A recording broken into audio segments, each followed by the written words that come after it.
enjoyed this week's episode, and please like this video, share with your friends and dock mates, and subscribe to our channel. It really helps us get more viewers like you. Let's give an update on where we're at. So where I left this bad mamma jamma was I have tabbed in these supports over here because our water tank's gonna go here, and when the boat heels over, we don't want the tank sliding that way. So this is what that's for. Bonus is this space here is gonna be brand new storage that we hadn't had before we started this project. So all of that is storage, and we'll have to cut a little hatch in the floor to make that happen, but that's no problem. Totally worth it to gain extra storage. I will cut more holes in the boat. Bingo. This over here is nicely spaced to support whoever is going to be sitting here at the nav desk, or maybe sitting or standing at the inside helm. So that's going to provide a little extra structure for the floor support there. That has been drying for the past couple of days. So I'm going to pull off this board and give things a wiggle and a test, and kind of see how we're doing.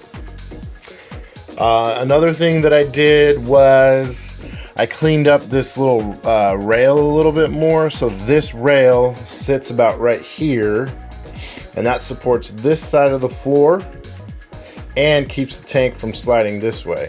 So you can kind of see that I've already got that one in there like that.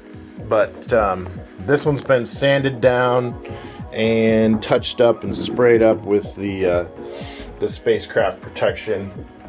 I did this once before, but I missed some spots, so I did it again. So that's where we're at. I think, yeah, the focus is just going to be the starboard side water tank today. Maybe move on to the straps and the cribbing on the fore and aft parts of the water tank. That'd be nice. But I think we can make some pretty good progress and kind of get things positioned to start hooking up pipes and hoses. Pretty sweet. All right, first things first. I got to get Devin a cell phone charger. So I'm going to take that quick break and be right back with updates as they're interesting. Let's do it. Okay, there's our tank.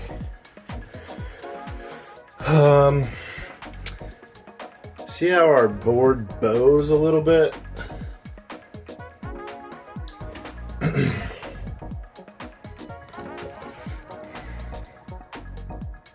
I don't love it, but I don't hate it, and I'm not gonna redo it. It'll be perfectly fine. There's potential, potential is not the right word. There is good contact there, and then bows out a little bit through there, and then up here we have good contact kind of at the bottom. So we got a couple of things working against us. The tank itself is not a perfect rectangular like cube. It has bows and bends, and the corners aren't completely square. It's good enough, but it's not like a perfect cube. And then of course the boat isn't perfectly straight. Like, there's all kinds of bends and curves in a boat, and I'm not a professional, so the board isn't completely straight. But I'm okay with it because we have two good solid points of contact where there's good solid points of contact to the boat. So that is secured. That block there is secured to the boat. And then of course, these are secured. That one is really secured to the boat where that contact is. I mean, the tank doesn't even really touch that one at all.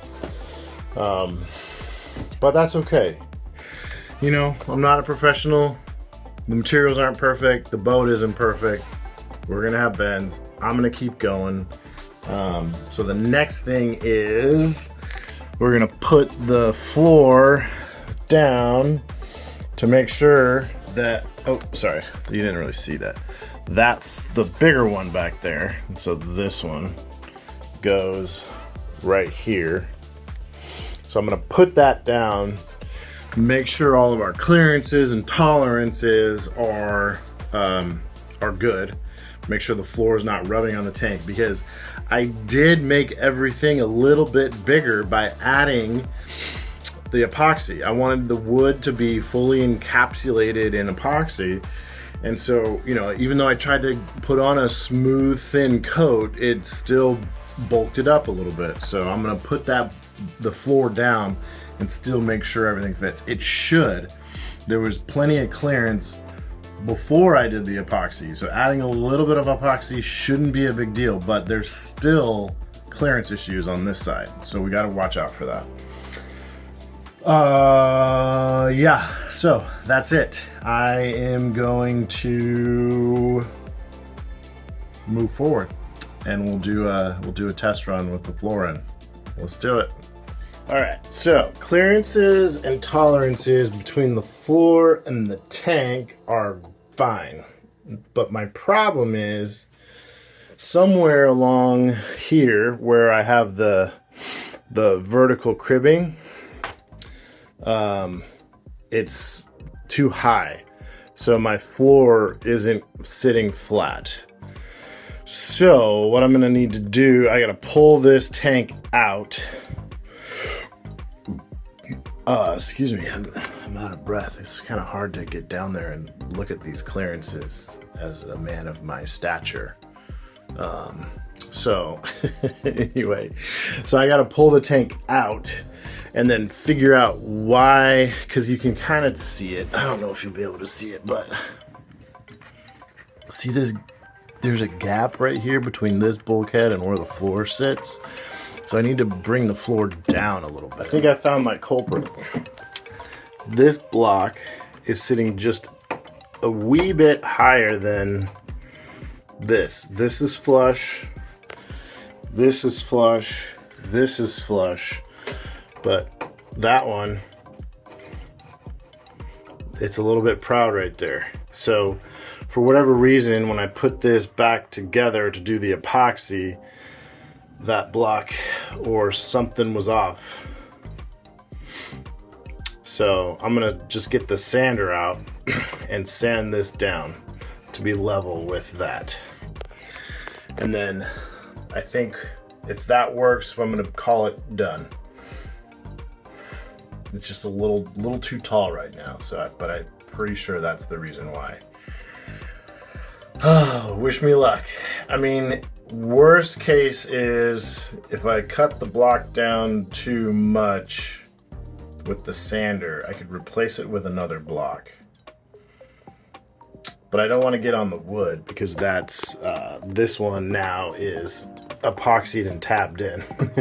So the only thing I could potentially do is sand this down to get flush with the wood, and then if I screw that up, I can, this is only screwed on here, here, and back here. So we should be okay to just sand it down and take that small risk, because I have another block that I could throw in there if I screw up too bad. So okay, here we go. Perfection is the enemy of progress, but this is a pretty important part. I don't want my floor to be wobbly, because we're gonna walk on it day in, day out. So, all right, I'm gonna keep going. All right, we are calling it done. I did end up using the orbital sander, that guy. along the top, I just skimmed, I kind of skimmed the top of our assembly that we built, and I put this floor down, the subfloor down, got on top of it to like represent weight because I weigh something, and yeah, and then I marked with a pencil where the floor and our assembly were touching each other, and sanded a little bit more. Did that a few times. Subfloor in and out, sanding, marking, sanding, marking. Then I screwed down the floor here, and now it's nice, and the transition is really, really nice. So we are in an excellent spot. I'm not going to touch it anymore. And so what I'm going to do now is bring the floor up and work on the cribbing so the tank can be steadied on all sides. Yeah, that's the plan. So I don't know what else to say other than we just made a milestone. The floor is sitting on our new supports, new cribbing, and new little mini bulkheads that we've tabbed in, our blocks that we've put. Everything's epoxied. We will be doing some painting in there, but yeah, this is pretty cool. We're making progress today. I like it. I love it. I want some more of it. Just kidding. I'm kind of a 90s country fan by heart. Is that a 90s country song? Probably. Anyways, I'm rambling. I think that happens when you're here working alone in a boat for many, many, many, many, many hours. All right. I don't know what I'm doing. Let's put this camera down and let's move on to something next.